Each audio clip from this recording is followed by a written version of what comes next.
Hello, welcome to this video. Today I'm going to be talking about a few things. It's always going to be about music, obviously, but it's going to be about a little bit about marketing and a little bit about cancel culture. And I'm going to bring up two releases that have popped into the public consciousness for probably the wrong reasons. And it's going to be about two artists particularly. The first being Thicke, and the second one being Lizzo. Now, Lizzo just released an album, I think a week ago or 2 weeks ago. And I'll be talking a little bit about that. And I'll also be talking about Thicke.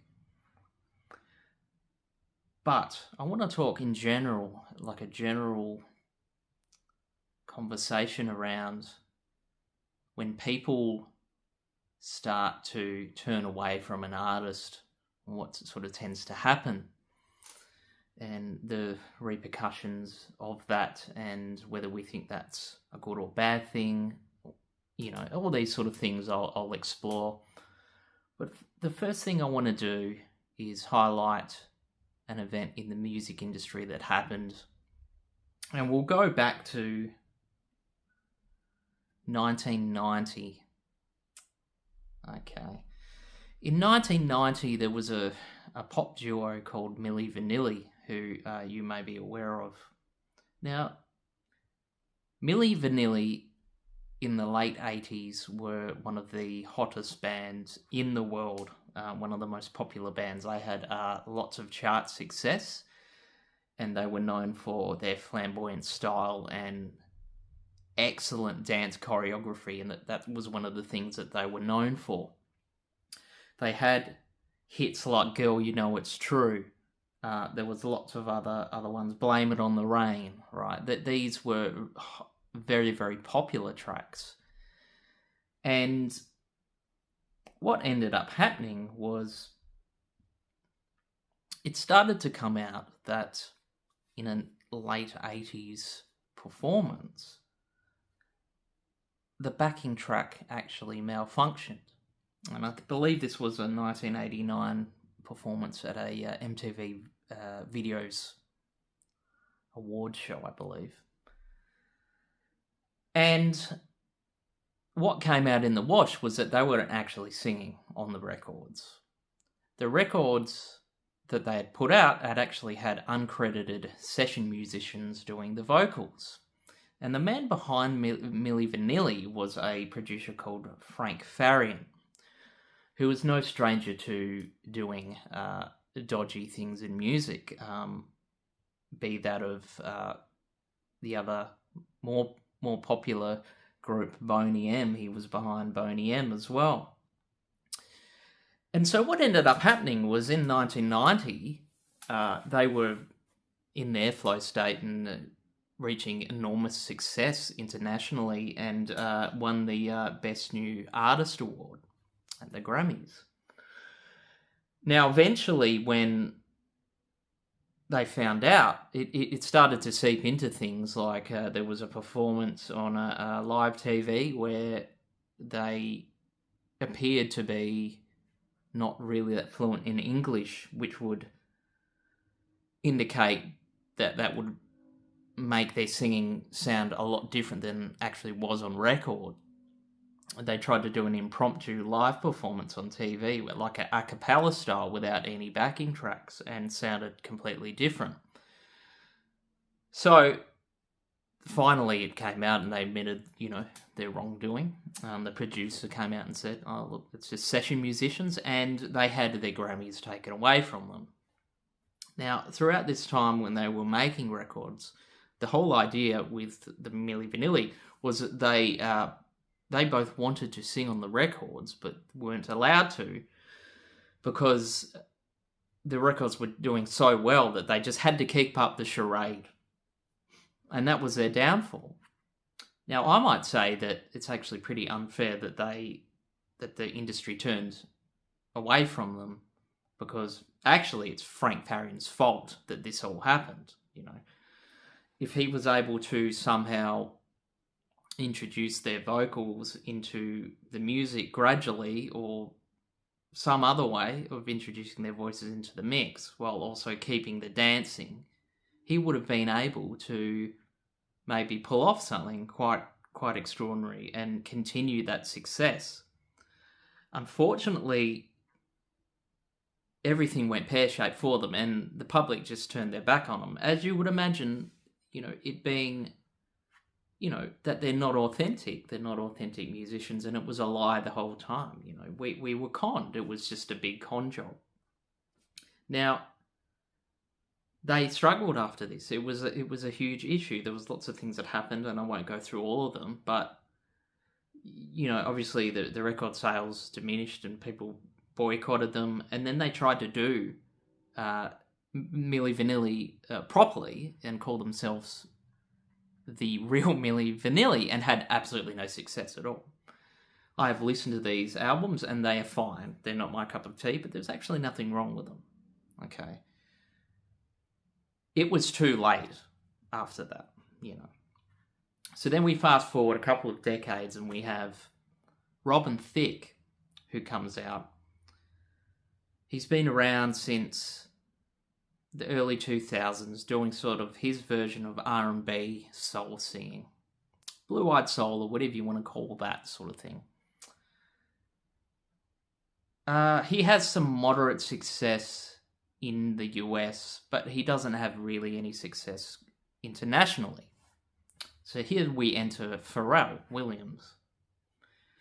Now, they put together a track called Blurred Lines, and everybody knows it, and everybody knows the implications of this song and its effect in the public consciousness on unsavory culture towards women. So everybody kind of knows that. And I don't need to go through that, really, then that's fine. Allegations that came out subsequent to the music video being made by one of the dancers in that put him into the spotlight for the wrong reasons. Now, whether this was a symptom or was happening because of this, or was just happening anyway, around the 2014, 2015, he was going through a divorce, and he was married to a woman named Pauline Hatton. And as much as he tried to get to a mediation point, it did end up in divorce for him. He tried many times to reconcile, and that didn't work. He ended up making an album called Paula, which was entirely dedicated to her. I think every song kind of, was in some way based on relationships and heartbreak and all these sorts of things. And a strange thing happens is there's absolutely no marketing for it. And it debuted on the Billboard charts at number 9, which you go, that's actually not too bad. Considering we were starting to get in, this is 2014, we were starting to get into the streaming era. Okay, so physical media was starting to dwindle. Now, it sells 24,000 copies. And that was 86% less than the initial week of Blurred Lines, the album. It sold 530 copies in the UK, 550 copies in Canada, and in my homeland of Australia, it sold less than, this is what it's saying, it sold less than 54 copies. Okay, did not enter the ARIA album charts at all. Didn't even make the 500, which you would imagine, you wouldn't if you're selling that much. And that was kind of all she wrote for Robin Thicke, commercially anyway. So then we fast forward to a few years later, and we have Lizzo. And Lizzo puts out a great album that has her basically on the front with nothing on. I can't remember what it's called. And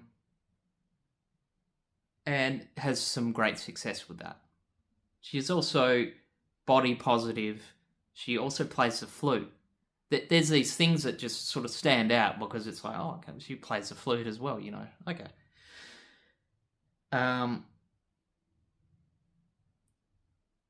Yeah, so she has some good success with the first album, which is a combination of soul, R&B, and pop. She then is riding high on the wave of that, and then releases It's About that time, which is a disco-orientated album, and that has some good hits as well. It had some moderate hits. In the subsequent years, there's been big tours. She's done big tours. She's had lots of backup dancers, and it's been heavily choreographed. And in the ensuing years, allegations came out about her treatment to her crew, and the most prominent one being the backup dancers that were employed on this tour that she did, with many coming out and saying that they needed to eat less, and there was lots of body shaming going on, allegations around that.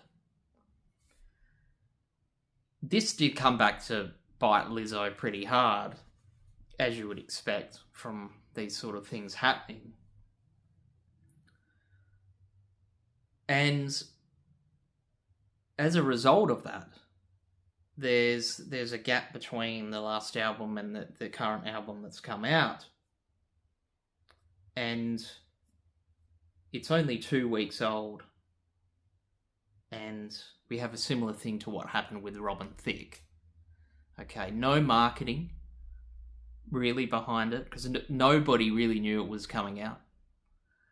Maybe some people knew, I don't know, but like a lot of people didn't know it came out. It just came onto streaming services, and there was a physical release, but nobody knew really what was going. They're like, oh, it's a new Lizzo album, okay, whatever.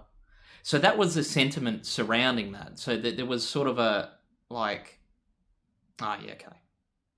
So we had gone from up and coming star to okay. It seemed like a footnote. It sold 2,650 copies in its first week. And so that's what happened. There's this sort of parallel thing that's happening, and is that somebody has kind of been. If the word is cancelled, then that's what it is. I'll say that she was cancelled in a way, because you go from being on top of the world and in the charts, everybody talking about your music, and then you go from that to, I didn't know she had an album. So there's things at play here that are really interesting to me, where she has actually said and come out this way. She said, well, the algorithm isn't doing much to reach her fan based on, I don't know. It's not really clear, her comment on that. It's like the algorithm isn't letting my fans see that I've been dropping singles and things like that.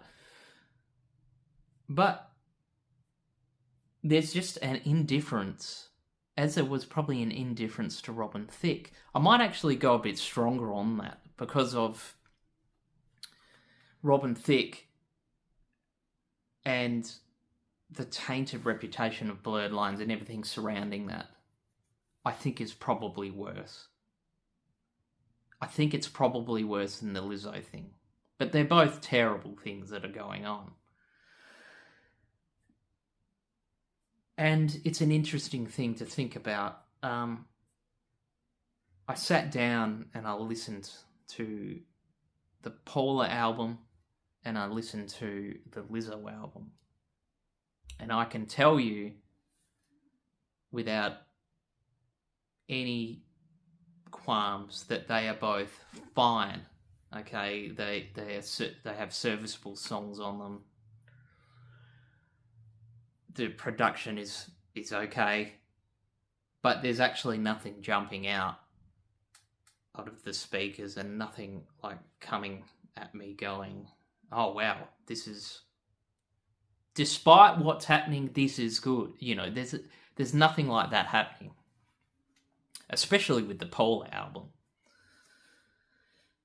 With the Lizzo album, I can see that there's P-Funk influences and disco influences and things like that, which showed up a little bit in the other albums that she's done, but on this album, it's right there at the forefront. But I wonder if we've, as a society, have lost our way a little bit in terms of being objective about art. Is our pushback on the artist taking away something? I'm not sure.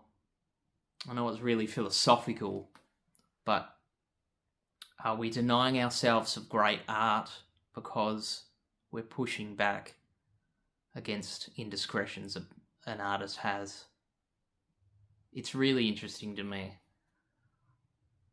I wouldn't say that either of these albums are unlistenable.